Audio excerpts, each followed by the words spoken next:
안녕하세요. 저는 수원에 사는 30대 초반 어린이집 교사입니다. 제가 아이들을 참 좋아해요. 힘든 일이 있을 때 저희 반 친구들의 웃음을 보면요, 피로가 싹 사라진답니다. 그래서 전 결혼도 일찍 해서 아이를 빨리 낳고 싶었는데요. 아이를 낳기도 전에 전 이혼을 먼저 경험하게 됐습니다. 20대에는 잘 몰랐는데요. 30대에 접어들자 사람 만날 기회가 잘 안 생기더라고요. 소개가 아니면 아무도 만날 수 없겠구나 싶었죠. 그러던 차에 저희 원장 선생님께서 남편을 소개해 줬어요. 같은 교회에 멀끔한 청년이 있으니 한번 만나보라고요. 그때 남편은 9급 공무원이었어요. 들어보니 남편은 7급 공시를 다시 준비하고 있었어요. 저랑 첫 만남인데도 남편은 자기 얘기를 곧잘 했죠. 저는 외동이고요. 어렸을 때는 부모님 사랑 듬뿍 받았었죠. 근데 제가 중학생 때 두 분 다 돌아가셨어요. 교통사고로요. 친척들은 뭐 다 남처럼 지냈죠. 다들 부모님이 남기신 재산에만 관심 있더라고요. 보험금이랑요. 어릴 때 받은 상처가 너무 커서요. 어른 돼서도 그분들이랑은 연락 안 하고 지내요.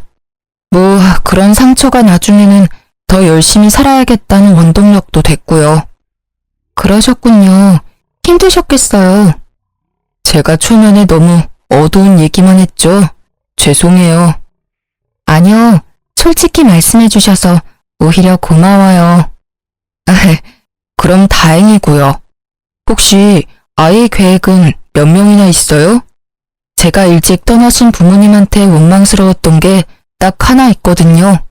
형제가 없는 거요. 혼자 사는 게 너무 외로웠어요. 의지할 곳이 아예 없었으니까요. 그래서 저는 결혼도 최대한 일찍 하고 싶고 아이를 적어도 둘 이상은 가지고 싶어요. 저도요. 저는 셋 이상이요. 저는 애기들을 너무 좋아해서 어린이집에서 일하는 거예요. 좋네요. 저도 애는 많이 가지고 싶은데요. 돈 걱정하면서 키우고 싶지는 않아서요. 그래서 다시 7급 공무원에 도전하는 거예요. 저는 남편의 솔직한 얘기들을 듣고 완전 무장해제 됐습니다. 살아온 환경은 엄청 달랐지만요. 서로 비슷한 결혼 가치관을 가지고 있어서 좋았거든요.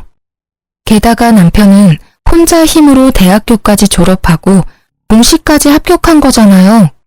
저와는 완전히 다른 모습에 많이 끌렸던 것 같습니다. 남편과는 자연스럽게 결혼을 전제로 연애를 시작했어요.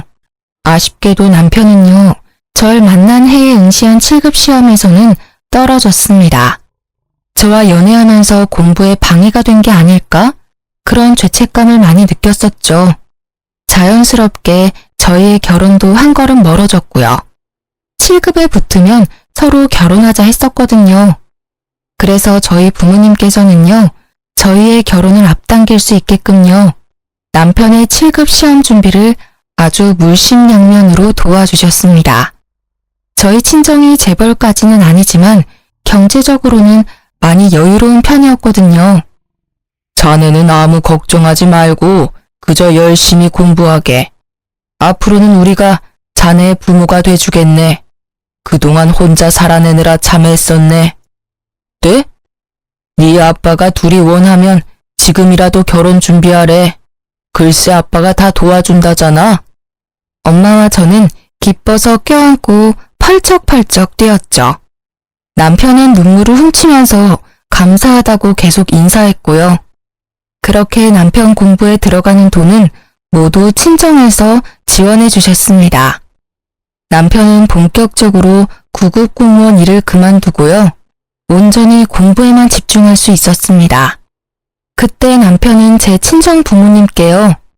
어머니, 아버지, 평생 효도하면서 갚아 나가겠습니다. 라고 말했습니다. 저도 어린이집을 다니지만 나름대로 내조를 하려고 노력했죠. 그러던 어느 날 남편의 누나라는 사람이 나타났습니다. 갈 곳이 없어서 하루만 재워달라고요. 집 좋네. 결혼 잘했네. 내가 얘 거의 키우다시피 했거든. 올케라고 불러도 괜찮지? 네, 형님. 올케는 무슨 일해? 어린이집에서 일해요. 그래? 구급 공무원이랑 어린이집 선생님인데 집이 꽤 좋다? 야, 설마 로또라도 당첨된 거야? 집은 장인어른이 해주셨어. 그래? 다행히 남편 누나라는 사람은 정말 하룻밤 있다가 갔어요. 저는 다음날 되어서야 남편에게 물었습니다. 여보, 사촌 누나 아니고 친누나 맞지? 지금까지 당신 왜 혼자라고 거짓말한 거야? 누나가 저렇게 멀쩡히 살아있잖아. 어제 내색은 못해도 조금 놀랐어. 우리 엄마 아빠한테는 뭐라고 말해야 돼? 당신 뉘앙스가 왜 그래? 기분이 좀 그렇다. 난 뭐 일부러 그랬겠어? 거짓말한 게 아니라 미국에 있으니까 그렇게 말했지. 앞으로 얼굴 볼 일도 없을 거라 생각했으니까. 게다가 누나가 떠날 때 뒤도 안 돌아보고 떠났거든. 미국에서 이혼하고 이렇게 갑자기 찾아올 줄은 몰랐어. 그리고 이제 또 볼 일 없을 텐데 장인어른 장모님께 뭘 굳이 말하려고 해. 그냥 넘어가. 너만 알고 있어. 앞으로는 누나 진짜 볼 일 없을 테니까. 남편은 오히려 저에게 서운함을 토로했습니다. 저는 묘하게 달라 보이는 남편의 곁이 낯설었어요. 그땐 그게 아주 작은 거짓말의 씨앗인 줄은 꿈에도 몰랐죠. 어린이집에서 아이들 낮잠을 재우고 있었는데요. PC방 결제 내역 문자가 날아왔습니다. 처음에는 남편이 카드를 잃어버린 줄 알았어요. 분명 학원에 있어야 할 시간이었거든요. 저는 혹시나 해서 남편에게 문자를 했습니다. 그랬더니 자기가 결제한 게 맞대요. 여보, 그럼 학원은 어쩌고? 요즘 스트레스를 너무 많이 받아서 오늘 딱 하루만 놀게. 많이 힘들었구나. 알겠어. 오늘은 마음 편하게 푹 쉬어. 한 번은, 아니, 하루쯤은 이해했어요. 남편은 한 번도 쉼없이 지금까지 달려왔으니까요. 하지만 남편의 일탈은 계속되었습니다. 당신 이제 7급 시험은 포기한 거야? 속상하게 왜 이렇게 마음을 못 잡아? 그리고 영화관은 누구랑 간 거야? 금액이 혼자 본 건 아니던데. 아, 진짜 하나하나 간섭 좀 그만해. 빠져도 되는 강이니까 빠졌어. 잘 알지도 못하면서. 너 가만 보면 돈 쓰는 것도 은근 눈치 준다? 용돈 편하게 쓰라며. 이렇게 캐묻는데 어떻게 편하게 쓰니? 아니, 내가 남편이랑 누구랑 영화 봤는지 물어보면 안 돼? 그리고 당신이 프리미엄 강의만 골라서 결제했잖아.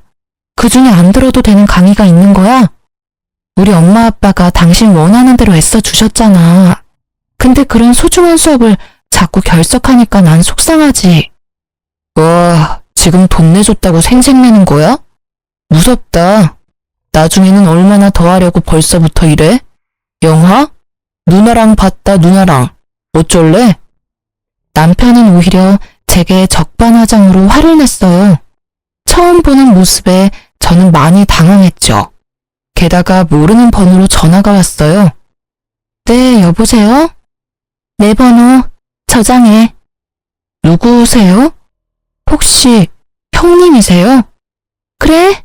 한 번 본 게 다인데 목소리 듣고 용케도 알아보네.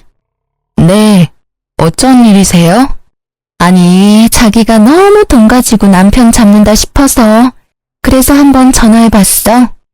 네? 자기 친정 식구들 대단한 거 알겠거든? 근데 너무 생색내면 남편이 얼마나 답답하겠어.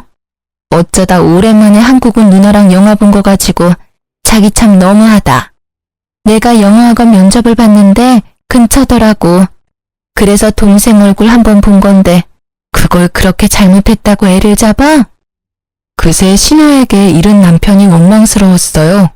신우는 저를 올케라고도 부르지 않았습니다. 자기라고 칭했죠. 조금은 불편한 어투였어요. 신우는 그 일을 계기로 자주 연락이 왔어요. 저희 부부 일에 계속 참견하더라고요. 한 번은 신우가 전화와서는 아니, 자기는 종일 공부한 서방 목욕물도 안 받아먹는 거야? 내조를 똑바로 안 하니 애가 방황하지. 라고 잔소리하더군요. 남편 역시 7살 먹은 애처럼 말이 안 통하더라고요. 여보, 명품 매장에서 100만 원 긁은 거 뭐야? 아, 내 가방이 좀 낡아서 기분 전환 겸 사봤어. 뭐? 기분 전환한다고 100만 원을 아무렇지 않겠어? 에이씨, 너 돈 타령이냐? 너 나한테 왜 그래? 당신은 내가 시험에 붙길 바라는 거 맞아? 왜 응원은 못할 망정 항상 스트레스를 주는데? 자기야, 시험은 자기가 원해서 보는 거잖아. 애초에 9급 그만두고 7급 바란 거 당신이잖아. 내가 시킨 게 아니잖아. 그럼 노력해야지. 요즘 그런 모습 전혀 안 보이잖아. 공부하는 사람이 명품 백팩 가방이 왜 필요해? 우리 부부 지금 둘 다 돈 버는 거 아니야. 나만 벌고 있잖아. 아껴 써야 하는 게 맞잖아.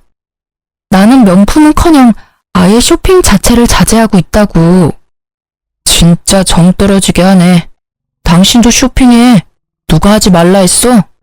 이렇게 구박하는 거 장모님 장인어른도 아셔? 백수라고 이렇게 무시해도 돼? 나 원 서러워서 살겠나? 아시면 나를 불쌍하게 생각하겠지. 당신을 불쌍해 하시겠어? 잘났다. 부모 없는 고아는 마음 편하게 쇼핑도 하지 말라는 거지. 알겠다, 알겠어. 말을 또 왜 그렇게 해? 완전히 달라진 남편의 모습에 저는 당황스러웠어요. 생각 없이 카드를 막 긁는 행동은 물론이고 온화하던 성격까지 날카롭게 변한 듯 했죠. 그 다음날 신우는 어린이집까지 찾아와서는요. 야, 네가 뭔데 내 동생을 그렇게 구박해? 고아라고 무시하냐? 지금 아이들 앞에서 무슨 행패세요? 나가서 이야기해요. 아이들은 놀다가 큰 소리에 모두 경직했죠.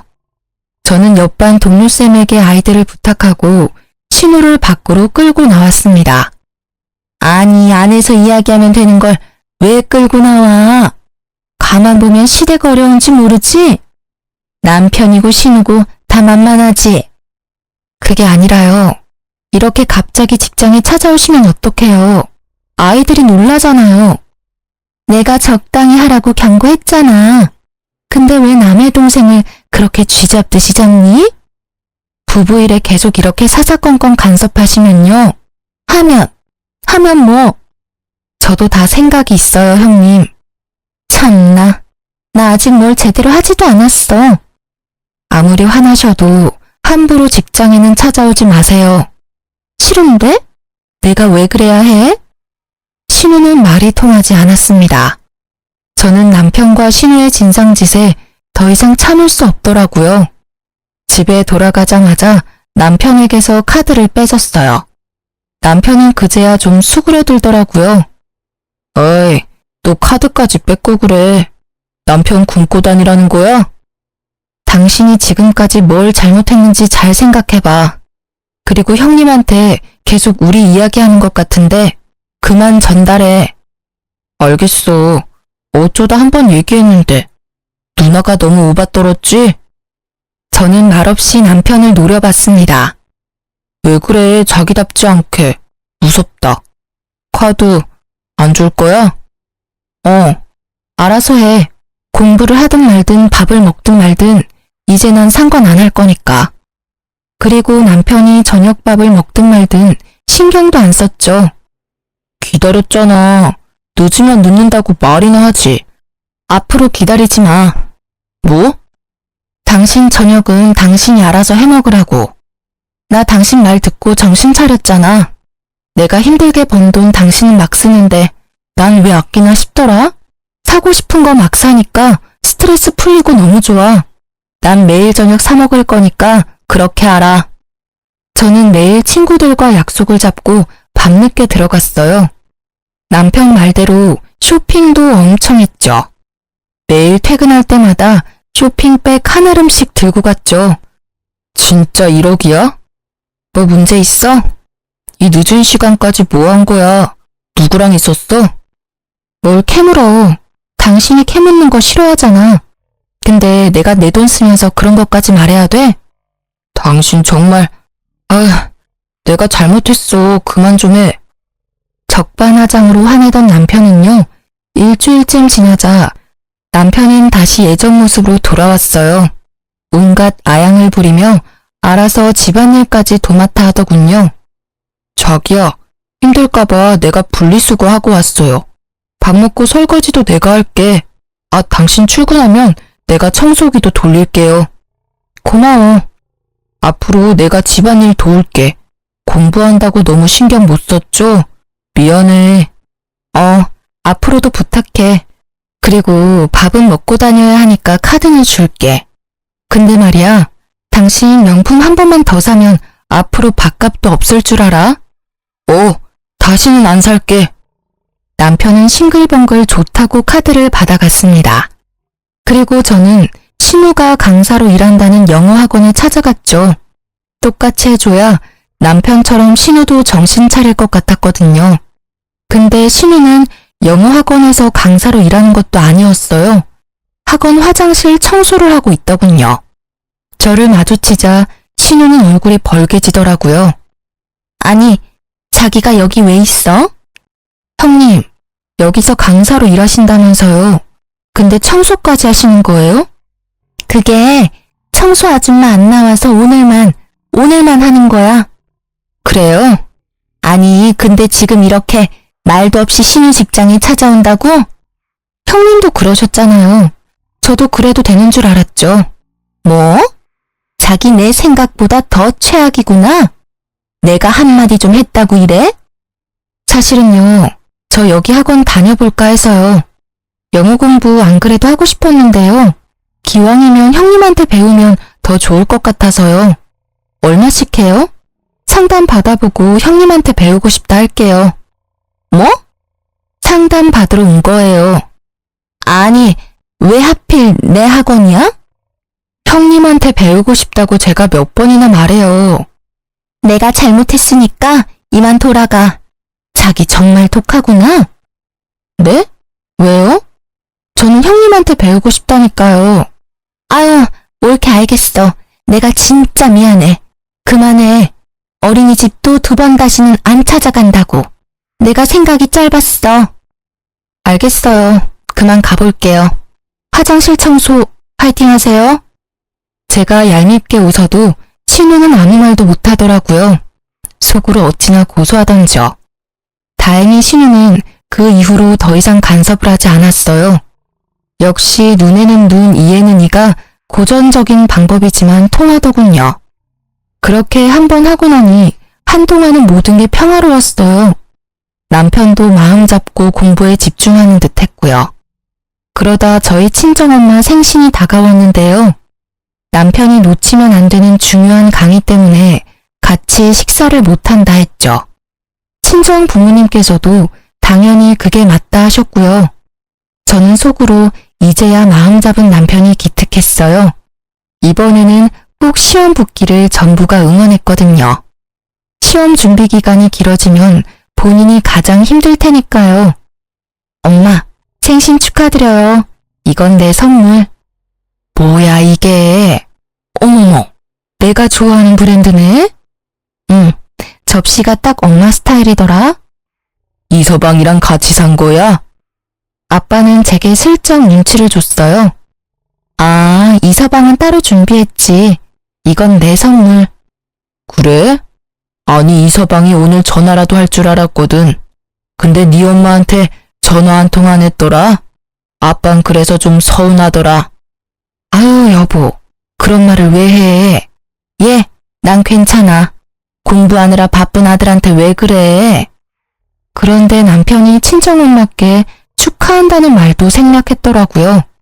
직접 축하는 못해도 전화라도 할 수 있는 거잖아요. 진짜? 연락이 아예 안 왔어? 아, 맞다. 이서방 오늘 몸 안 좋아서 엄청 허둥거리던데. 깜빡했나 보다. 몸이 안 좋아? 어디가? 감기? 보약이라도 해먹어야 되는 거 아닌가? 에이, 그리고 내 생일이 뭐 대수라고. 기댈 시댁도 없는데 너도 적당히 이서방 잡고 살아. 알았지? 내가 이서방을 뭘 잡아. 내가 그럴 사람이야? 엄마께서 괜찮다 하셔도요. 아빠는 서운함을 지울 수 없는 얼굴이었어요. 저도 마찬가지였죠. 그래도 말이야, 당신한테 용돈도 받으면서 꽃다발 하나라도 보내야지. 직접 오지도 못하고 전화도 못할 정도면. 용돈? 그게 무슨 말이야, 아빠? 이서방이 말 안 해? 네 엄마가 한 달에 100만 원씩 용돈 챙겨주고 있잖아. 뭐? 엄마 진짜야? 아니, 공부에 집중해도 모자랄 판에 주말 알바 한다니까 내가 100만 원씩 줬지. 너도 참, 웬만하면 밥값이랑 생활비는 너가 주지 그랬어. 7급 시험도 이서방이 가정을 위해서 준비하는 건데 장모한테 말하기까지 얼마나 마음이 그랬겠어. 저는 엄마의 말에 가슴이 쿵 내려앉았어요.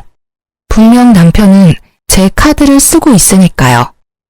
남편은 제가 경제적 지원을 일절 안 해주는 것처럼 지금까지 친정엄마께 하소연했던 거예요. 엄마, 앞으로는 내가 이서방 챙길 테니까 이제 용돈은 안 주셔도 돼요. 엄마 아빠가 지금까지 엄청 지원해 주셨잖아요. 앞으로는 우리가 경제적으로 독립할 수 있게 이제는 믿고 지켜봐 주세요. 진실을 말씀드리면 부모님께서 많이 놀랄까봐 앞으로 제가 챙긴다고 더 이상 100만 원은 주지 말라고 했어요. 그리고 곧장 남편에게 전화를 했는데요. 여보세요? 여보, 올케, 왜 갑자기 소리를 질러? 형님이세요? 아니, 이 사람 전화를 왜 형님이? 아, 그게 주변에 약속이 있어서 왔다가 골골거리길래 밥 한 끼 사줬어. 지금 화장실 갔는데 뭐 급한 일이야? 아니요, 감사합니다. 그래, 나중에 또 통화해. 네. 저는 남편이 집에 돌아오기만을 기다렸어요. 나 왔어. 아까 전화했었어? 너 엄마가 주시는 100만 원 어디에 쓰고 있어? 뭐? 아, 장모님이 주시는 용돈? 아니, 그걸 자기가 어떻게 알았어?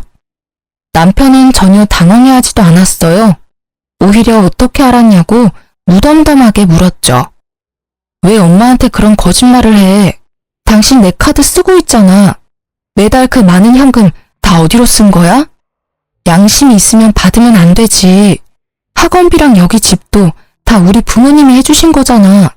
우리 더 이상 손 벌리면 안 돼. 왜 이렇게 오바야? 장모님한테 돈 받은 거 그대로 모으고 있어.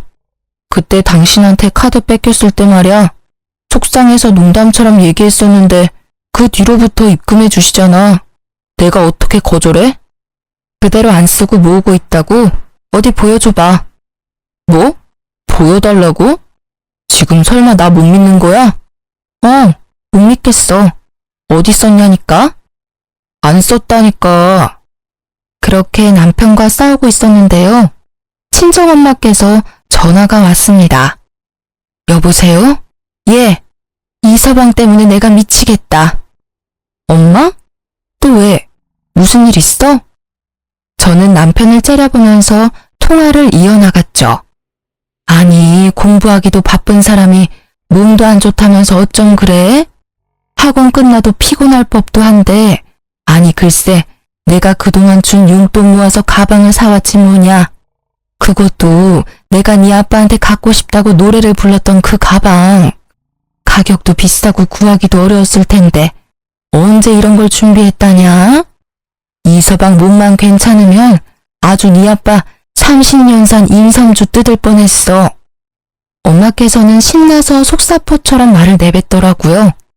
저는 남편에게 너무 미안해서 얼굴이 시뻘개졌어요. 전화를 끊고 나자 남편은 어떻게 자기한테 그럴 수 있냐고 화냈죠. 잘 알아보지 않고 화를 내서 미안하다 사과했어요. 그래도 엄마한테 이제 용돈은 받지 말라고 했죠. 부족하면 제가 준다고요. 내가 안 받겠다고 못 받겠다고 몇 번이나 말씀드렸었지. 근데 그게 마음이 편하시다잖아. 그래서 난 받은 거고. 그대로 돌려주시면 안 받을 것 뻔하니까 가방 사드린 거야. 앞으로 절대 안 받을게. 그 대신 당신도 진짜 나한테 미안하면 부탁 하나만 들어줘. 들어줄게. 뭔데? 솔직히 신용카드 불편해. 용돈 현금으로 줬으면 좋겠어. 학원 근처에는 카드보다 현금 받는 곳이 더 많기도 하고. 아, 알겠어. 그럴게. 남편은 제 눈치를 보며 말했어요. 언제부터 저 사람이 내 앞에서 저렇게 작아졌나 조금 속상했죠. 저는 제가 너무 예민했던 게 아닌가 반성했습니다. 남편을 응원한다면서 오히려 압박감을 주고 있는 듯 했죠. 앞으로는 함부로 남편을 의심하지 않기로 생각했습니다. 그래서 남편을 믿고 현금으로 용돈을 주기 시작했어요. 여보, 요새 힘든 거 없지? 없어. 당신이 이렇게 학원도 데려다주고 열심히 내조해주는데 내가 뭐가 힘들겠어? 마음 같아서는 매일 데려다주고 싶거든. 일이 바빠서 잘 못 챙겨줘서 미안해. 저는 휴일이지만 남편을 챙겨주려고 일찍 일어났어요. 밥도 해먹이고 학원까지 직접 데려다 주기로 했죠. 근데 오늘 차가 왜 이렇게 막히지? 월요일이 공휴일이잖아. 다들 어디 놀러 가나 보다. 생각해보니까 우리도 어디 놀러 안 간 지 좀 됐네. 당신 이번 시험 끝나자마자 짧게라도 여행 가자. 좋지. 노래라도 틀까? 괜히 기분 처지네. 남편 전화를 제 차에 연결해서 노래를 트는데요.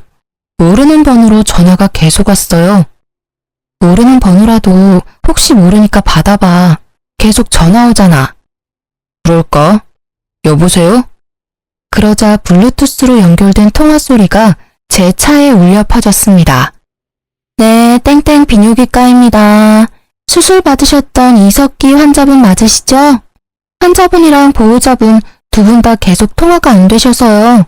내원하시기로 한 날짜에 안 오셨는데 다음 진료 언제로 예약해드릴까요? 네?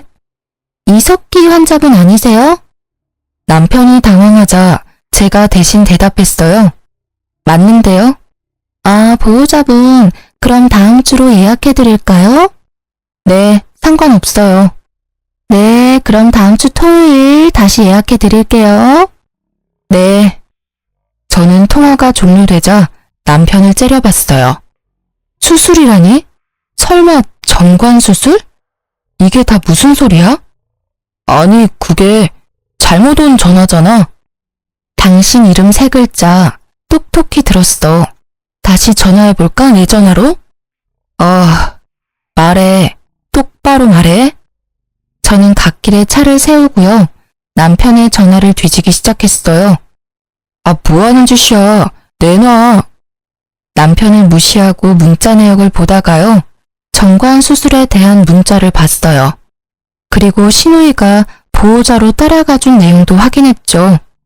당신, 나랑 아이 계획은 왜 세운 거야? 뭐 둘 이상은 낳고 싶다고? 근데 정관 수술을 부인 몰래 받아? 내가 아이 갖고 싶어 한 거 제일 잘 알면서. 어떻게 이런 짓을 해, 뒤에서? 야, 공부하는데 아이는 방해돼. 당분간만 묶어놓는 거야, 당분간만. 그리고 지금도 애 생기면 문제지만 시험 붙어서도 애가 어리면 여러모로 힘들어. 낳으려면 자리 잡고 애 낳아야지. 당신이랑 나 나이를 생각해. 언제 시험 붙고 언제 자리 잡을 건데? 내가 키울 수 있다고. 아니 어떻게 내 동의도 없이 형님이랑 이런 짓을 벌여? 왜 이러한 중요한 결정을 혼자서 하냐고. 야, 내가 내 거 묻겠다는데 왜 네가 소리를 질러? 차라리 각방을 쓰던가. 묻기는 왜 묻냐고. 애초에 내가 빨리 결혼하고 싶었던 이유는 아이를 가지고 싶어서야. 당신한테도 계속 말했었잖아. 당신도 동의했고. 뭐 아이를 위해서 더 나은 직업을 원한다는 말도 다 거짓말이었네. 이럴 거면 공무원 시험도 때려쳐. 그냥 다른 일 해. 너 생각하면서 말해. 지금 너무 흥분했어. 됐어. 다 필요 없다고. 저는 너무 화가 났고 배신감을 느꼈어요. 남편 학원에 도착하자마자 데스크로 돌진했죠. 등록비, 아니, 남은 수강료라도 환불하려고요. 수강생 본인이세요? 아니요, 제 남편이 등록했어요. 아, 본인께서 오셔야 하는데. 야, 너 지금 뭐 하는 거야? 놔. 당신 학원도 이제 다닐 필요 없어. 아, 그냥 집에서 놀아. 내가 벌 테니까. 어차피 애도 없는데 우리 둘쯤이야 내가 못 먹여 살리겠어? 여기 본인 왔네요. 이석기 수강생 환불할 수 있으면 다 해주세요. 남편은 당황해서 저를 끌고 나가려고 했고요. 학원 데스크에서는 저희 둘의 눈치를 보다가 말했죠. 저 본원에는 이석기 수강생으로는 등록하신 내용이 없습니다. 그리고 수강생들이 혼란스럽기 때문에 소라는 자제해 주시고요. 두 분 일은 나가서 해결 부탁드립니다. 남편은 죄송합니다를 연발하며 저를 끌고 나왔죠. 저는 멍한 얼굴로 남편을 쳐다봤어요. 이게 다 무슨 소리야? 너 정말 끝까지 가보자 이거야? 알고 보니 학원 등록도 남편의 거짓말이었어요. 왜 지금까지 저는 눈치를 채지 못했을까요? 저는 1차적으로 눈치 없는 저에게 너무 화가 났어요. 돌이켜보면 수상한 점이 많았거든요. 학원 수강료도 항상 현금으로 받아갔고요. 용돈도 현금을 요구했었잖아요. 저는 믿을 수 없어서 남편의 가방을 그대로 빼서 들었습니다. 열어보니 옛날에 남편이 9급 때 공부했던 책 말고는 가방이 텅텅 비어 있었어요. 그리고 핸드폰을 뺏었죠. 남편은 자포자기해서 말했어요. 그래, 봐라 실컷 봐. 뭐 이렇게 무식하게 굴어? 말로 해도 될 걸 짜증나게. 그러고는 사라지더라고요. 저는 남편의 전화를 열심히 뒤졌어요. 제가 자기 핸드폰 패턴 하나 못 풀 줄 알았나 봐요. 금방 풀어서 샅샅이 다 뒤졌죠. 결혼하기 전 신우랑 나눈 충격적인 대화도 찾았어요. 누나, 대박. 이제 돈 걱정 없이 살 수 있어. 호구 집안 하나 물었거든. 출소하면 연락해. 나 출소했어. 호구 집안? 그게 다 무슨 말이야? 나 결혼함. 결혼? 네가? 공무원도 그만둠. 잘 다니던 공무원 왜 그만둠? 아, 맞다. 너 공무원 아니잖아. 하도 속이니까 나까지 헷갈리네. 계약직 공무직원 주제에. 아무튼 결혼함. 잘 사는 집안이야. 오, 어떻게 만났냐? 교회 가서 착한 척 좀 했더니 어떤 호구 소개시켜주던데. 어린이집 선생이라 버리는 시원찮은데 친정이 잘 살아. 그래?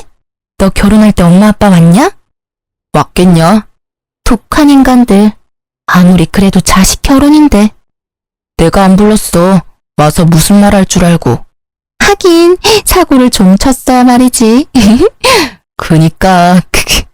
그래서 나 고아라고 알고 있어. 부모 없다고 엄청 잘해줌. 가만 보면 내가 빵에 들어가는 게 아니라 너가 들어가야 돼. 뭐래. 누나는 진짜 꾼이고 나는 조무래기 꾼이지. 문자 내용을 보고 저는 온몸에 소름이 돋았어요. 공무원이라 했지만 공무원이 아니었어요. 계약직인 공무직 근로자였죠. 그것마저 그만두고 그냥 결혼해서 놀고 싶었던 거예요. 뿐만 아니라 엄마께 받았다던 돈도 다 쓰고 없더라고요. 처음에는 주식으로 다 날린 줄 알았는데요. 신우랑 주기적으로 불법 도박장에 다녔더라고요. 아마 학원비 역시 그렇게 탕진한 듯 했습니다. 제가 그렇게 충격에 휩싸여 있는데요. 남편의 전화가 울렸어요. 친정엄마였죠. 여보세요? 엄마. 딸, 이서방은 어디 갔어? 아니 내가 창피해서 살 수가 있나. 이서방이 사준 가방 말이다. 얼마 들지도 않았는데 가방끈이 똑 떨어져서 내가 수선 맡기러 갔는데 글쎄 짝퉁이란다. 이서방 가방 어디서 산 거라니? 알고 산 거 아니겠지? 사기당한 거겠지? 내가 친구들한테 사위가 사줬다고 엄청 자랑했었거든. 근데 같이 수선 맡기러 갔다가 얼마나 창피했는지 몰라. 아휴. 저는 전화를 끊고 차 안에서 한참 울었답니다. 그동안 속은 걸 생각하니 너무 억울했어요. 하지만 눈물이 모든 걸 해결해주지 않으니까요. 정신 차리고 열심히 남편과 신우가 도박장에 다녔던 증거들을 모았습니다. 경찰에 신고하기 전에 남편에게 마지막으로 줄 수 있는 게 뭐가 있는지 곰곰이 생각했죠. 가진 게 쥐뿔도 없는 남편에게 줄 수 있는 거라곤 모욕감밖에 없다는 걸 깨달았죠. 우선 집 비번을 바꿨고요. 남편이 가지고 있는 제 카드도 다 정지시켰습니다. 부모님께는 나중에 설명드린다고 절대 남편 전화 받지 말라고 했어요. 저는 남편과 신우이에게 이야기를 좀 하자고 연락했습니다. 남편은 예상대로 신우이와 함께 있었어요. 지금 어디 가는 거야? 곧 결혼 기념일이잖아. 우리가 싸우기는 싸웠지만 챙길 건 챙기려고. 형님, 식사 괜찮으시죠? 저는 화가 풀린 척 다정히 말했어요. 그러자 신우이는요. 나야 좋지. 어머, 올케가 마음이 참 넓네. 야, 너 진짜 결혼 잘한 줄 알아. 올케, 이 철없는 게 사고 쳤다며? 이해해줘. 남자들이 원래 다 그래. 그렇다고 나처럼 이혼은 생각하지 마. 이혼한 여자 혼자 살기 세상이 참 각박하거든. 야, 너는 어디 거짓말할 게 없어서 그런 거짓말을 했니? 지금부터라도 마음 잡고 다시 공부해. 올케, 나도 깜빡 속았지 뭐야? 그래도 얘가 원래 했던 게 있으니까 올케만 믿어주면 금방 다시 일어설 거야. 그리고 정관수술은 말인데 얘가 하도 부탁을 해서 내가 어쩔 수 없이 따라갔던 거야. 미안해 올케. 근데 애는 정말 신중하게 생각하고 가지는 게 좋아. 저는 그 말에 대답하지 않고 말없이 그냥 빙그레 웃었어요. 그러자 신우이도 눈치는 있는지 조용해지더라고요. 둘 다 학원 일 외에는 제가 아무것도 모르는 줄 알았을 거예요. 그렇게 1시간 넘게 운전을 해서요. 신우와 남편을 데리고 예약제로 운영하는 레스토랑에 갔어요. 프라이빗한 곳이라 가격대도 꽤 높은 곳이었죠. 여기는 어디야? 어머, 경치가 정말 좋다. 이런 곳에 식당이 있어? 제가 미리 이런 자리 못 만들어서 죄송해요. 형님이랑 거의 처음 식사하는 자리잖아요. 특별히 신경 썼어요. 원래는 예약도 어려운 식당인데 진짜 어렵게 예약했거든요. 사실 나도 좀 서운하기는 했는데 뭐 어때? 고마워 올케.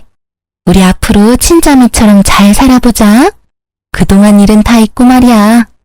그리고 다음에 나도 사돈 어른분들 인사드리러 갈게. 모자란 내 동생 걷어주셔서 너무 감사했거든. 너도 이제는 진짜 정신 차릴 거지? 여보, 미안해. 나 다시 마음 잡고 열심히 공부해볼게. 일단 예약했으니까 빨리 들어가자. 저는 퉁명스럽게 얘기하고 레스토랑으로 들어갔어요. 둘은 멋쩍어 하며 따라 들어오더라고요. 단품 메뉴는 앞쪽에 있습니다. 코스는 뒤쪽에 A와 B가 있습니다.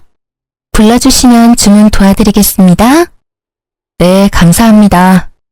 직원이 건네준 메뉴판에는 단품 메뉴가 있었고요. 심플하게 코스는 2개만 있었어요. 남편이랑 신우는 흠칫 놀라는 듯 했어요. A 코스와 B 코스 둘 다 인당 30만 원 그 이상이었거든요. 저는 코스를 시켜준다는 말도 안 했는데요. 신우는 입이 귀에 걸리더군요. 어머, 올케 잘 만나서 나까지 호강하네? 그러다 저는 급한 통화를 받는 척 자연스럽게 화장실을 다녀왔습니다. 어떡하지? 나 일이 생겨서 잠시 어린이집에 다녀와야 할 것 같아. 죄송해요, 형님. 일단 주문하시고요. 저 빨리 다녀올게요. 여보, 내 거는 일단 주문하지 마. 갔다 와서 단품으로라도 주문하게. 알겠어. 당신 아침도 아무것도 안 먹었는데 괜찮겠어? 어쩔 수 없지. 형님 죄송해요. 제가 나를 잘못 잡았네요. 그래, 우리 신경 쓰지 말고 다녀와. 그때 저는 나가는 제 뒷모습에 대고 속삭이는 둘의 대화를 똑똑히 들었어요. 너 말대로 진짜 호구 많네. 그 일을 겪고도 이 비싼 밥을 사? 누나, 조용히 해. 들리겠어. 너무 웃기잖아. 너한테 홀딱 아주 빠졌나 보다. 그렇게 저는 레스토랑으로 돌아가지 않고 부모님 댁으로 갔어요. 그동안 있었던 일과 알아낸 일들 빠짐없이 말씀드렸죠. 부모님께서는 저보다 더한 배신감을 느끼셨어요. 우선 놀란 부모님을 달래드리고요. 남편의 전화가 계속 와서 받았어요. 여보세요? 한참 지나서 드디어 전화를 받았더니 남편은 좀 다급해 보였어요. 곧 브레이크 타임이라 이제 계산하고 나가야 할 것 같은데. 그래? 알겠어. 너 어딘데? 집인데? 뭐? 계산은? 계산은 당신이 하면 되잖아. 아, 뭐다? 당신 카드로 하면 되는 거지? 해봐. 수화기 너머로 곤란한 직원의 목소리가 들렸죠. 손님 죄송하지만 카드가 결제가 안 됩니다. 정지된 카드로 나와요. 혹시 다른 카드는 없을까요? 잠시만요. 여보 들었지? 결제 안 되는데? 카드 정지했어. 네 돈으로 결제해. 뭐? 웃겨. 너네가 처먹어놓고 왜 나보고 돈을 계산하래? 당신 미쳤어? 지금 뭐라는 거야? 여기까지 데리고 온 사람이 누군데? 그래, 데려다 줬으면 기름값이라도 주던가. 공짜로 데려다 줬잖아. 근데 도대체 둘이서 뭘 얼마나 처먹은 거니? 둘이 뭐해? 빨리 결제하고 택시 불러. 옆에서 신우의 짜증난 목소리가 들리더군요. 저는 그대로 전화를 끊고 전원을 껐어요. 남편은 저랑 친정에 계속 연락을 했지만 안 받았어요. 저는 나중에 친구에게 전화를 했습니다. 사실 그 레스토랑 친구 남편이 하는 곳이었거든요. 어떻게 됐어? 경찰 불렀지. 미안해. 입금은 아빠 이름으로 할게. 얼마나 나왔어? 야, 입금을 뭐하러 해. 괜찮아. 그래도 가게에서 그런 일 벌였는데 내가 당연히 돈 내야지. 그리고 그것들 알거지라서 돈 받으려면 한참 걸릴 거야. 야, 오래 걸려도 저것들한테 받을 테니까 넌 나한테 돈 줄 생각도 하지 마. 오히려 내가 너 도와줄 수 있어서 얼마나 기쁜데. 저 못된 것들이 글쎄 네가 계산하는 줄 알고 생각 없이 얼마나 먹던지. 들어보니 와인도 비싼 걸 글라스도 아닌 2병이나 마시고요. 코스 요리도 모자라 단품까지 추가로 시켰다고 하더라고요. 아, 심지어 코스는 제 몫까지 3인으로 주문했다더라고요. 먹으면서도 제 욕을 엄청 했대요. 게다가 저희 친정 부모님 이야기도요. 앞으로 두 분한테 어떻게 더 돈을 뜯어낼지 서로 열변을 토했대요.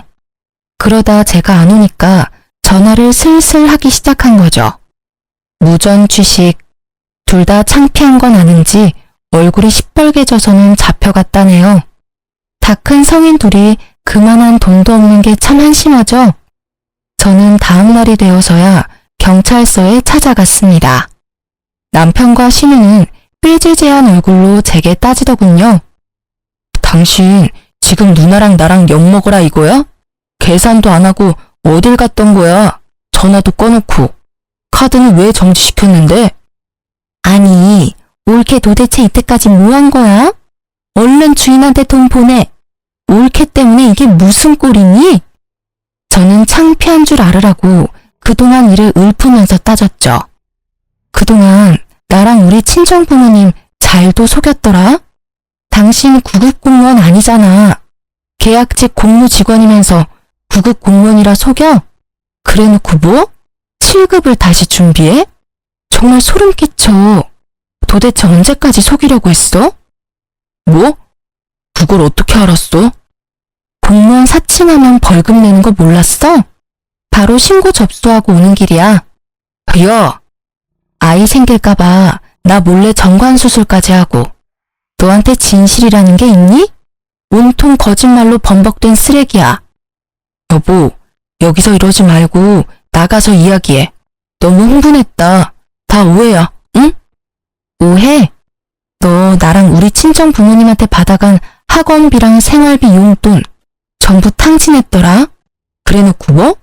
호구 집안 제대로 물었다고? 호구가 화나면 어떻게 되는지 보여줄게. 너 내 문자도 봤어? 진짜 미쳤나 저게. 야, 너 나 아니면 결혼이나 했을 것 같아? 너 집안이라도 그 정도 되니까 결혼한 거야. 뭐 볼 게 있다고. 끝까지 큰 소리 치네? 내가 뭐 어디까지 아는 줄 알고 당신 깝쳐? 둘이서 나 몰래 좋은 곳 많이 갔더라. 남편은 그제서야 도박 이야기를 눈치챘는지요. 눈빛이 흔들리더라고요. 남편은 신우에게 귓속말을 하고요. 곧 둘 다 유치장 안에서 팔을 뻗더니 제 바지가랑이를 잡으면서 빌더라고요. 가증스러운 눈물을 흘리면서요. 올케, 일단은 우리 나가서 이야기해. 내가 잘못했어. 동생 교육 똑바로 시켜야 했는데 정말 미안해. 제발 한 번만 기회를 줘, 응? 여보, 내가 진짜 미안해. 평생 갚을게. 반성하고 있어. 다시는 안 그럴게. 제발 여기서 이러지는 말자. 지켜보던 경찰들도 보기 드문 광경이라며 혀를 차더라고요. 저는 미리 준비한 이혼 서류에 지장 찍으라 내밀었어요. 그럼 입 다문다고요. 그리고 니들이 처먹은 밥값도 계산해 준다고요. 경찰들이 보는 앞에서 도장 찍고 깔끔하게 제 인생에서 꺼져주기를 바랬거든요. 남편은 버티다가 안 되겠는지 결국 도장을 찍었습니다. 저는 무사히 이혼을 했고요. 남편을 공무원 사칭죄와 불법 도박장 증거로 신고를 했어요. 신우도 도박으로 신고했고요. 남편과 신우가 부하도 아니었잖아요. 알고 보니 부모조차 손절한 거였죠. 신우는 주변에 사기치고 다녀서 이미 전과자였고요. 남편은 주식과 도박으로 계속 돈을 탕진하는 사람이었어요. 그런데 그들 부모는 멀쩡하게 잘 사는 집안이더라고요. 어쩌다 그런 돌연변이 남매가 나왔는지 모를 정도로요. 알고 보니 전 남편의 부모는 두 분 다 5급 공무원이었습니다. 어느 날 연락이 왔더라고요. 금전적으로나 정신적으로나 피해 입었을 텐데 미안합니다. 적지만 성의 표시는 해야 할 것 같아서요. 아무래도 서로 만나기는 좀 그렇죠? 계좌번호 좀 알려주시겠어요? 전 남편의 엄마는 깔끔하게 돈으로 해결해 주셨죠. 합의금은 아니었어요. 저는 합의할 생각이 없었거든요. 시부가 될 뻔한 분까지 제게 5천만 원 입금했더군요. 아무래도 그분들은 공직에 계시니 제가 찾아가서 소란이라도 부릴까 걱정하셨었나 봐요.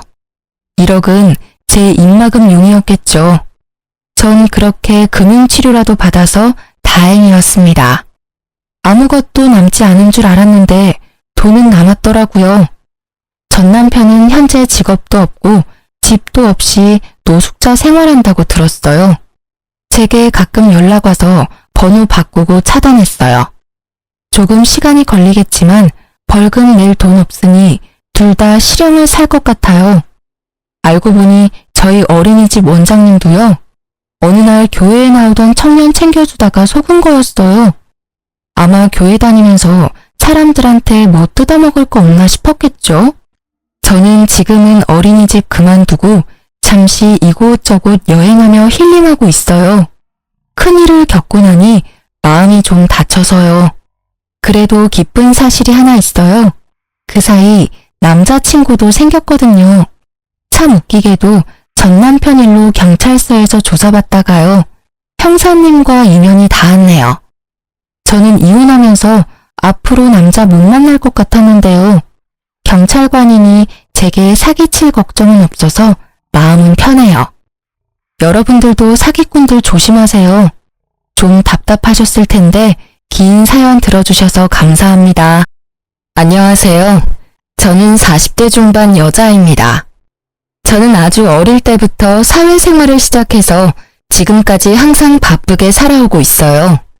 그러다 보니 항상 일을 할 때는 라디오를 켜두곤 했었는데 요즘은 이곳의 사연을 듣는 재미에 푹 빠져서 힘든 줄도 모르고 일을 하네요. 여러 가지 이야기를 듣다 보니 저도 얼마 전에 겪었던 일을 한번 여러분께 털어놓고 싶은 마음이 들었답니다.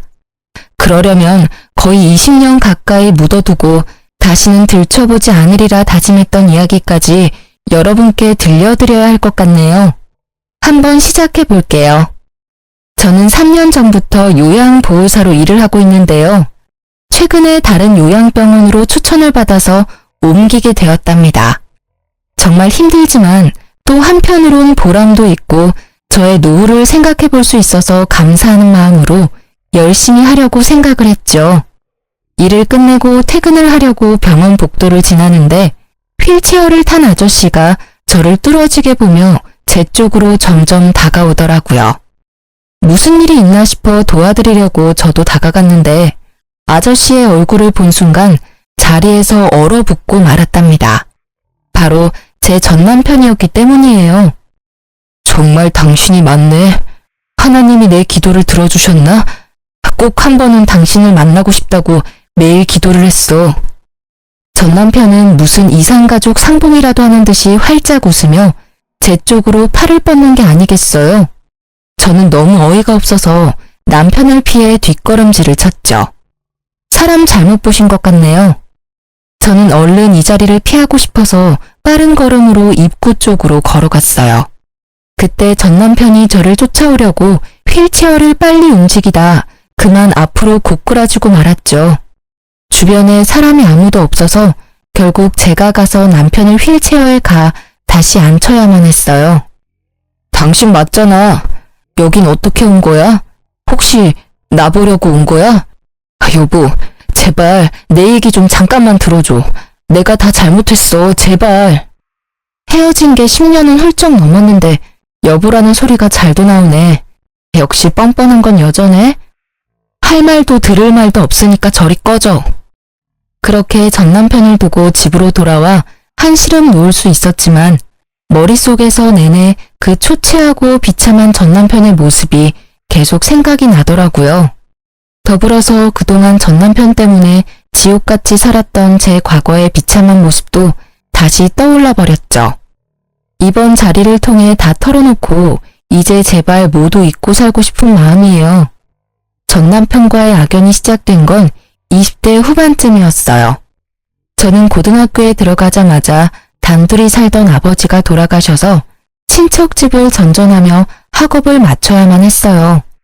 그때 서러워서 흘린 눈물을 합친다면 한강도 모자랄 거예요. 저는 돈을 벌어야겠다는 생각으로 고등학교 졸업하자마자 대기업의 생산직으로 들어가서 일을 하기 시작했죠. 3교대를 해서 밤낮이 바뀌고 몸이 너무 힘들었지만 그만큼 점점 늘어나는 월급을 보며 하루하루 버틸 수 있었답니다. 그렇게 8년 가까이 일을 하니 어느새 선임이 돼서 한결 여유로워지더라고요. 어느 날 같이 일하는 친한 언니가 말을 하더라고요. 내가 매주 롤러스케이트 동호회 나가는데 같이 가볼래? 넌 맨날 일만 하고 사니? 바람 좀 쐬고 남자도 좀 만나고 그래야지. 얼굴도 이쁜 게. 내 처지에 무슨 남자야. 난 열심히 돈 모아서 내 힘으로 아파트 살 때까지 남자 안 만날 거야. 그러지 말고 이번에 한강 가서 탈 건데 같이 가자. 너 한강도 한 번도 안 가봤지? 저는 그렇게 언니 손에 이끌려 처음으로 동호회를 가봤네요. 신입이라 그런지 많은 회원들이 저한테 관심을 가져서 좀 부끄러웠는데 그 중에서도 눈에 띄게 잘생긴 남자 한 분이 보이더라고요. 역시나 여러 명의 여자들에게 둘러싸여 있어서 인기가 참 많은가 보다 했죠. 그런데 어느새 그 남자가 제 옆으로 다가와서는 롤러스케이트가 서툰 저를 가르쳐주고 알려주더라고요. 그렇게 대화를 나누게 되었고 매주 동호회에 갈 때마다 그분과 둘이 산책을 하며 롤러스케이트를 타는 날들이 이어졌죠. 저희는 그렇게 동호회 내에서 공식 커플이 되었고 2년의 시간을 연인으로 지냈답니다. 저는 처음 하는 연애여서 그런지 모든 게 새롭기만 했고 남자친구에게 그야말로 푹 빠져서 지냈던 것 같아요. 어느 날 남자친구가 저에게 반지를 불쑥 내밀더라고요. 우리 결혼하자. 난 일찍 결혼해서 너 닮은 딸 낳고 안정적으로 살고 싶어. 자기, 내 사정 잘 알면서 그래? 자기는 서울에 있는 대학교도 나왔고 지금 회사도 꽤 좋은 곳이잖아. 자기 가족이 나를 받아들이겠어? 나도 너랑 크게 다르지 않아. 홀어머니와 둘이 살고 있고 아직 회사 다닌 지 얼마 안 돼서 너보다 월급도 훨씬 적잖아. 네가 어디가 어때서? 자기 말 들어보면 어머님이 자기에 대한 기대가 크신 것 같은데 부모님도 없는 내가 마음에 드실 리가 없잖아. 난 반대하는 결혼 하고 싶지 않아. 우리 그냥 이대로 만나기만 해. 무슨 소리야. 난 너랑 연애만 하려고 만나는 거 아니야. 진지하게 만나고 있고 나도 많이 생각해서 결혼하자는 거야. 넌 나만 믿고 따라오면 돼. 저는 결혼을 원하지 않았지만 남자친구가 강하게 밀어붙여서 점점 남자친구와의 미래를 꿈꾸게 되고 행복한 가정을 꾸리고 싶다는 마음이 생기더라고요. 외로운 제 삶에 가족이 생기는 거니까 허락만 된다면 꼭 이루고 싶었죠. 그렇게 남자친구만을 믿고 시모와 처음으로 만나게 되었어요. 주말에 식당에서 만나게 되었는데 저를 보고는 아주 늘씬하고 예쁘다며 마음에 드신 듯한 모습이었어요. 그래서 좀 기대를 했었는데 곧 제 집안 사정과 직업을 들으시고는 얼굴이 구겨지시더라고요. 사실 내가 우리 아들 결혼은 생각해보지도 않아서 좀 당황스럽네. 오늘은 그냥 교제하는 친구 만나서 밥 한번 먹는 걸로 하고 결혼 얘기는 좀 천천히 하자. 아참, 내가 이 근처에서 약속이 있어서 금방 일어나야 될 것 같네. 시모는 만난 지 30분도 안 돼서 밥도 제대로 먹지 않고 나가버리더라고요. 엄마가 좀 마당발이시거든. 그래서 약속이 많으셔. 네가 이해해. 다음에 정식으로 인사드리자. 저는 본능적으로 시모가 저를 마음에 들어하지 않는다는 걸 느낄 수 있었어요. 아니나 다를까 다음날 모르는 번호로 전화가 오더라고요. 나 영준이 엄마인데 지금 당장 어제 만났던 그 식당 옆에 커피숍으로 튀어와. 대뜸 전화해서 거칠게 명령하는 식으로 말을 하길래 너무 당황스러웠지만 일단 나갈 수밖에 없었죠. 시모는 나이답지 않게 날씬하고 외모로 엄청 꾸미는 것 같았어요. 젊었을 땐 정말 예뻤겠다 싶었고 남자친구의 잘생긴 외모가 시모에게 물려받은 것 같았답니다. 시모는 저를 보자마자 무슨 벌레를 보듯이 인상을 팍 쓰더라고요. 쓰잘데기 없는 인사는 건너뛰고 본론만 말아마. 당장 우리 아들한테서 떨어져라. 네? 그게 무슨 말씀이세요? 헤어지란 말씀이신가요? 머리가 돌대가리야? 한 번에 말귀를 못 알아들어? 니까짓 게 감히 우리 아들하고 결혼을 한다고? 용기가 가상한 건지 무식한 게 용감한 건지. 너 고등학교 간신히 졸업하고 공장에서 일하는 공순이라며? 네, 제가 집안 사정이 좋지 않아서 일찍 돈을 벌었어야 해서요. 하지만 저 지금 연봉도 높고 관리직으로 승진도 했어요. 그런다고 공순이가 뭐 전문직이라도 돼? 영원한 공순이지. 가정 형편이야. 나도 우리 아들 혼자 키웠으니까 크게 상관 안 하려고 했어. 그래도 너무 키우는 거 아니니? 우리 아들 그 잘난 외모에 학벌에 직업에 뭐가 모자라서 너까지 거랑 결혼을 시켜야 돼? 우리 아들한테 줄 서는 애들이 한둘이 아닌데 네가 뭔데? 저 혼자 열심히 살아왔고 이런 말 들을 만큼 잘못한 것도 없고요. 저도 이 결혼 안 하겠습니다. 이만 가볼게요. 저는 악소리를 질러대는 시모를 뒤로하고 냉정하게 나와버렸어요. 혼자 사는 게 속 편하지 처음부터 이렇게 반대하는 결혼을 뭐하러 하겠어요.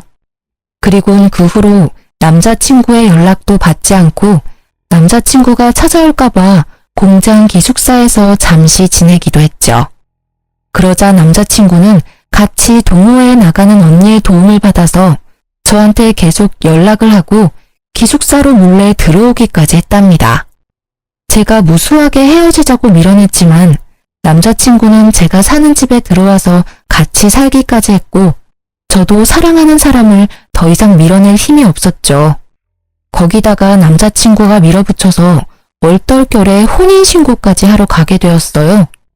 혼인신고를 했다는 걸 알게 된 시모가 저희 둘을 집으로 부르더라고요. 철없는 10대도 아니고 어떻게 혼인신고를 덜컥 할 수가 있어? 네가 제정신이니? 엄마가 그렇게 말도 안 되는 반대를 하는데 어떡해? 나는 이 사람이랑 같이 살 거니까 엄마가 양보해. 아유, 내가 너 때문에 환장한다. 어쩜 그렇게 다혈질이 네 아버지를 빼닮았니? 그래, 혼인신고까지 했다니 어쩌겠니? 대신 결혼식은 나중에 하고 일단 너는 이 집에 들어와서 살아라. 이 집에요? 셋이 살기엔 너무 좁은데 불편하지 않으시겠어요? 내가 불편할 게 뭐 있어? 네가 들어와서 하는 거 봐서 결혼식을 하든 나가서 둘이 살던 하게 할 거니까 들어와서 한번 지내봐. 네, 알겠어요. 제가 어머님께 잘할게요. 지켜봐 주세요. 저는 제가 남편에 비해 많이 기운다는 걸 잘 알고 있으니 시집살이를 해서라도 시모에게 인정을 받고 한 가족이 되고 싶은 마음이 컸어요. 그래서 바보처럼 그 좁은 집으로 들어가서 함께 살게 되었죠. 저는 3교대로 일을 해서 밤새 일을 하고 아침에 들어오는 달도 있었지만 힘든 내색하지 않고 매일 아침마다 따뜻한 밥과 국을 새로 해서 아침상을 차렸어요. 지금 생각하면 참 바보 같고 쓸데없는 짓이었지만 그때 당시에는 그렇게 매일 밥을 해서 남편을 먹이는 것도 행복했고 매일 하면 언젠간 시모도 저를 인정해 줄 거라는 희망이 있었던 것 같아요. 혼자 살다 보니 사실 요리를 잘하는 편은 아니었지만 시모가 가정교육도 못 받았다는 말을 하지 않도록 주변 언니들한테 물어보고 배워서 매일 다른 반찬을 만들려고 노력했었죠. 남편도 처음엔 감동하고 고마워하더니 시간이 지날수록 아침상을 받는 걸 당연하게 생각하는 것 같았어요. 나중엔 반찬이 허술하다고 저를 타박하기도 했었으니까요. 그뿐만 아니라 청소며 빨래며 모두 제 차지였고 퇴근하고 집안일까지 하면 매일 자정을 넘겨서야 쉴 수 있었어요. 시모는 비교적 젊었지만 아무런 일을 하지 않았는데 뭐가 그리 바쁜지 매일 약속 있다고 나가더라고요. 제가 들어오기 전까지는 어떻게 집안일을 한 건지 단 한 번도 도와주지도 않았죠. 혼자 살 때는 일만 하고 나머지 시간은 혼자 쉬면서 저만의 일상을 보냈는데 결혼을 하고 나니 제가 모든 집안일을 떠맡아서 너무 힘들고 피곤했어요. 하지만 제가 자발적으로 시집살이를 하겠다고 기어들어왔으니 누구에게 하소연을 할 수도 없었고 제 가슴만 썩어 문드러져 가고 있었답니다. 결혼한 지 얼마 되지 않아 시모는 저한테 매달 용돈을 달라고 요구하기 시작했죠. 네가 우리 아들보다 돈도 더 잘 번다며? 말로만 하면 뭐해? 며느리가 돼서 시어미 용돈도 안 챙겨주니? 이렇게 못 배운 티를 내니. 용돈이요? 영준 씨가 매달 드린다고 하던데요? 영준이는 영준이고 너는 너지. 돈 자랑 그렇게 하더니 왜 입을 싹 닦아? 당장 오늘부터 매달 50만 원씩 보내라. 지금도 시부모님 용돈으로 50만 원씩이라고 하면 적은 돈은 아니잖아요.